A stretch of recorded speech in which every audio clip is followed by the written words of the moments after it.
નહીં તો ઘણીવાર છે ને સજ્જન લોકો પોતાની વધારે પડતી સજ્જનતામાં ને આંધળી આદર્શવાદિતામાં માર ખાય છે અને એને કારણે સજ્જનતા પરાજિત થાય છે. એટલે ડિપ્લોમસી તો આવડવી જ જોઈએ, શીખવી જોઈએ. કૃષ્ણ શીખવાડે વ્યવહારમાં ડિપ્લોમસી જોઈએ.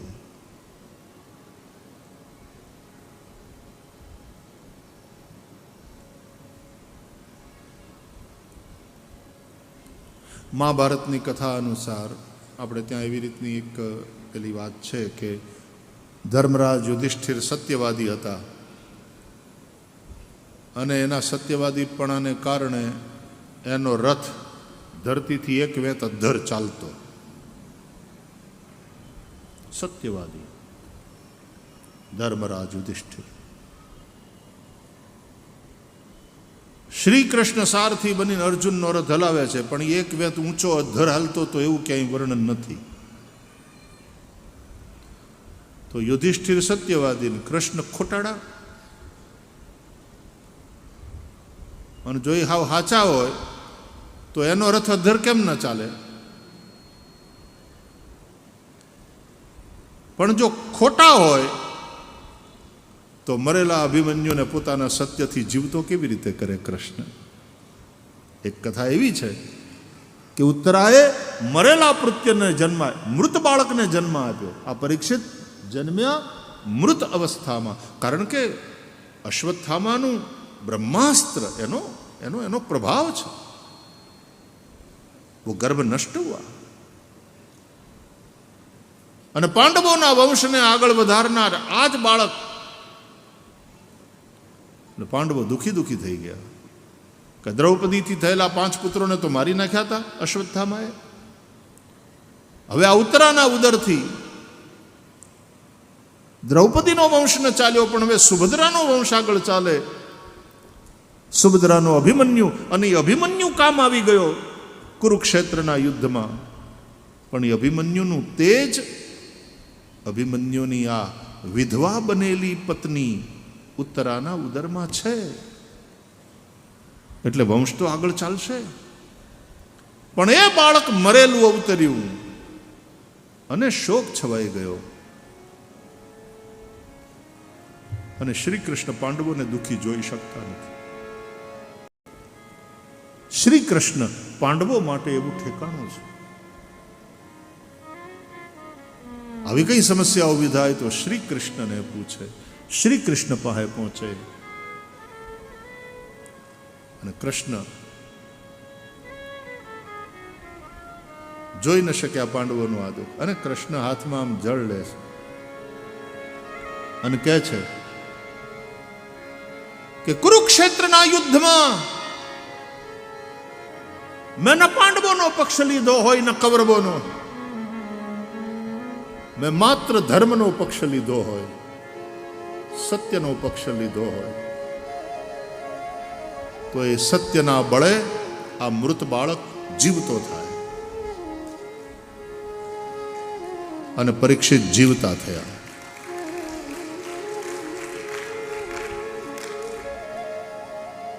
કૃષ્ણ પરબ્રહ્મ પરમાત્મા છે. મા દેવકીના ગર્ભમાં પધાર્યા તો બ્રહ્માદિ દેવતાઓએ સ્તુતિ કરતા કહ્યું હતું, સત્યવ્રતમ સત્ય પરમ ત્રિસત્યમ સત્યસ્ય યોનિમ નિહિતં ચ સત્યે સત્યસ્ય સત્યમૃત સત્યનેત્રમ સત્યાત્મકમ ત્વામ શરણમ પ્રપન્ના.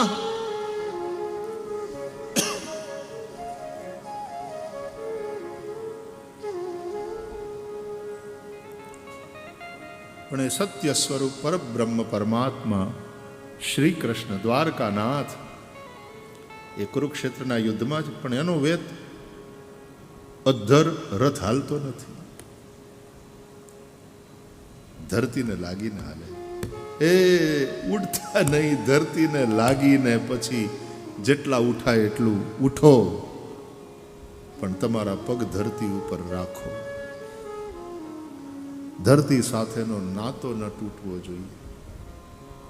થોડીક સત્તા આવે ને આપણે અધ્ધર ઉડવા માંડીએ, થોડુંક કીર્તિ, થોડુંક નામ થાય, થોડા ફેમસ થઈએ અને આપણે અધ્ધર ઉડવા માંડીએ. કૃષ્ણ ધરતીના માણસ, કારણ કે ધરતીની પ્રાર્થનાને હિસાબે તો અવતર્યા અને ધરતી ઉપર આવ્યા ને. ધરતીના માણસ છે, ભૂદેવીના પતિ છે.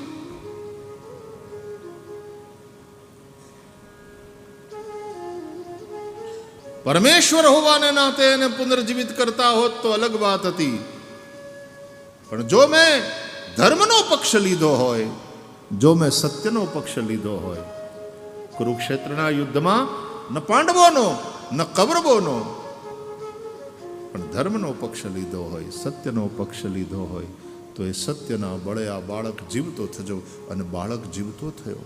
પરીક્ષિત, આ કૃષ્ણનું સત્ય છે અને ઓલું યુધિષ્ઠિરનું સત્ય છે. અને પ્રસંગ ઊભો થાય છે. ગુરુ દ્રોણ આજે કાળ બનીને વરસી રહ્યા છે. કોઈક રીતે આને બ્રેક મારવી પડે, નહીં તો આજે જ ખતમ થઈ જાય બધું. ચિંતા કૃષ્ણને. ભીમસેનને કહ્યું, આની દુખતી રગ કઈ? ગુરુ દ્રોણની. એનો વીક પોઈન્ટ કયો? પુત્રાશક્તિ. દુર્યોધનનો એ વીક પોઈન્ટ એ હતો. ધૃતરાષ્ટ્રનો પણ વીક પોઈન્ટ એ હતો. એટલે ભીમસેનને કહ્યું કે આપણા પેલામાં જે હાથીમાં એક અશ્વત્થામા નામનો હાથી છે ને, એને મારી નાખો. અરે ભીમસેન કે હું કામ લેવા દેવા વગરનો? કામ આવે એવો છે, લોટકો છે, હજી તો ઘણી સર્વિસ આપશે. એને મારી નખાય કે નહીં? મારી નાખો. હુકુમ સરકાર. આમ ભીમસેન થોડા મોટા ઉંમરમાં કૃષ્ણ કરતા, અને પાછા ફઈના દીકરા, આ મામા ફઈના થાય. એટલે મામા ફઈના ભાઈઓના હિસાબે પાછા તો હું કામ કૃષ્ણ, શું કામ? ભીમ ભૈયા, હું કહું એમ કરો. ભલે બાપા, તું જેમ કે એમ મારા નાથ. ભલે. મારી નાખ્યો અશ્વત્થામા હાથી. કરી આવ્યા. હા, ભીમસેનમાં તો હજારો હાથીનું બળ. પેલા હાથીને મારીને આવ્યો કે હવે ડિક્લેર કરો જોરથી. અને એમાં ગુરુ દ્રોણને તો સંભળાવવું જ જોઈએ. ડિક્લેર કરો કે સુનો અશ્વત્થામા હતઃ. આટલું જ બોલવાનું છે. અને ભીમે ડિક્લેર કર્યું, અશ્વત્થામા હતઃ, અશ્વત્થામા મરાયો. અને જેના બાણ કાળ બનીને વરસતા હતા પાંડવ સેના ઉપર, એ ગુરુ દ્રોણના કાને આ શબ્દ ગયા, અશ્વત્થામા મરાયો. ઢીલા ઢપ થઈ ગયા. ખેંચેલી પ્રત્યંચા.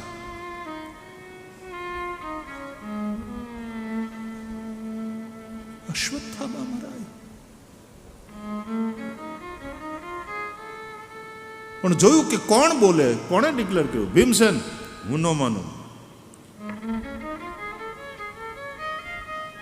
ધણિયાણીને એના પતિની ખબર હોય, એને હરખી રીતે ઓળખતી હોય, એમ ગુરુને પણ ચેલાની ખબર હોય. ભીમસેન કહે છે હું ન માનું.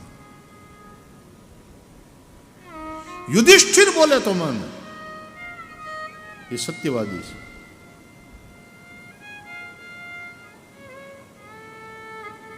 એટલે યુધિષ્ઠિરની સામે જોયું. યુધિષ્ઠિર મૂંઝાણા કે અશ્વત્થામાં મરાયો એ વાત સાચી, પણ હાથી મરાયો છે અને ગુરુજી સમજે છે એનો દીકરો. એટલે ભગવાને કહ્યું, યુધિષ્ઠિર એ પાછા મોટા થાય ને, યુધિષ્ઠિર ભૈયા બહુ વિચારોમાં બોલી નાખો. એમ કેમ બોલાય? ગુરુજી પોતાનો છોકરો સમજે છે અને આપણે તો હાથીની વાત છે. ભૈયા તમને કોઈએ સ્પષ્ટતા કરવાનું કહ્યું?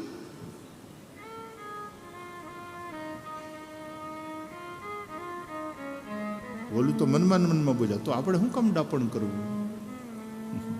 આ તો પાછા મોટા ભાઈ ને. તમને કોઈ સ્પષ્ટતા કરવાનું કહ્યું? અને એમ એમ મારાથી કેમ ખોટું બોલાય? બધા મને જાણે છે, હું સત્યવાદી છું.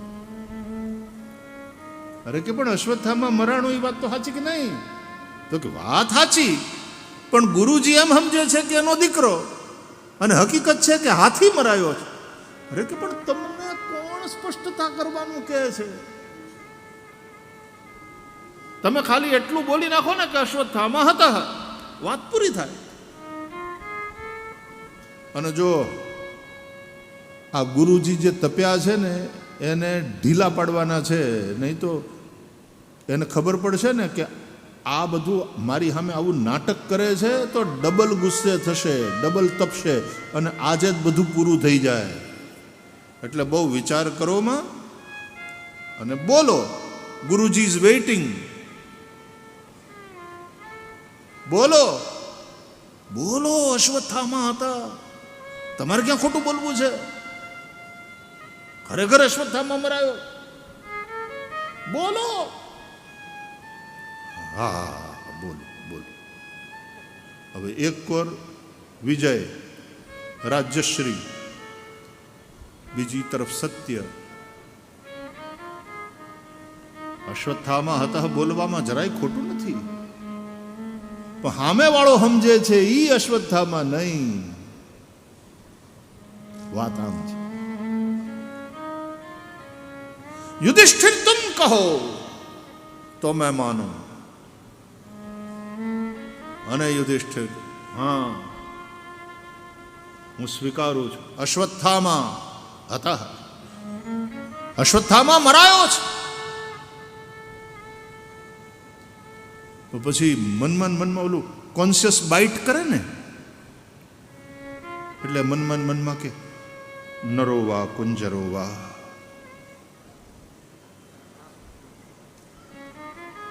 આવી મહાભારતથી સંબંધિત એક કથા પ્રચલિત છે. જેટલી પ્રચલિત છે એ બધી મહાભારતમાં લખેલી જો એવું નથી. ઘણી કથાઓ લિખિત છે અને ઘણી પ્રચલિત છે. અશ્વત્થામા હતા, અને પછી મનમાં નરોવા કુંજરોવા. નર કે હાથી, પણ અશ્વત્થામા મરાયો. તમને જ્યારે ખબર જ છે કે અશ્વત્થામા નામનો હાથી મરાયો છે, નર નહીં, તો પછી મનમાં બોલવું કે નરોવા કુંજરોવા, એ તો જાતને છેતરવાની વાત થઈ. ખોટું બોલીને માણસ બીજાને છેતરવા જતો હોય, એનો પ્રયાસ કરતો હોય, ત્યારે સાચી વાત તો એ છે કે હકીકતમાં જાતને પહેલા છેતરે છે.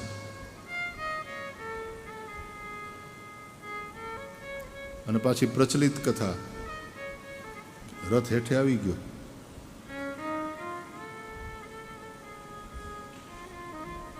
એક સત્યવાદિતા દુનિયાને દેખાડવા માટેની હોય છે, કીર્તિ કમાવા માટેની હોય છે, અને એક સત્યવાદિતા કૃષ્ણની જે મર્દાને જીવતા કરવા માટેની હોય છે, જીવન આપનારી હોય છે.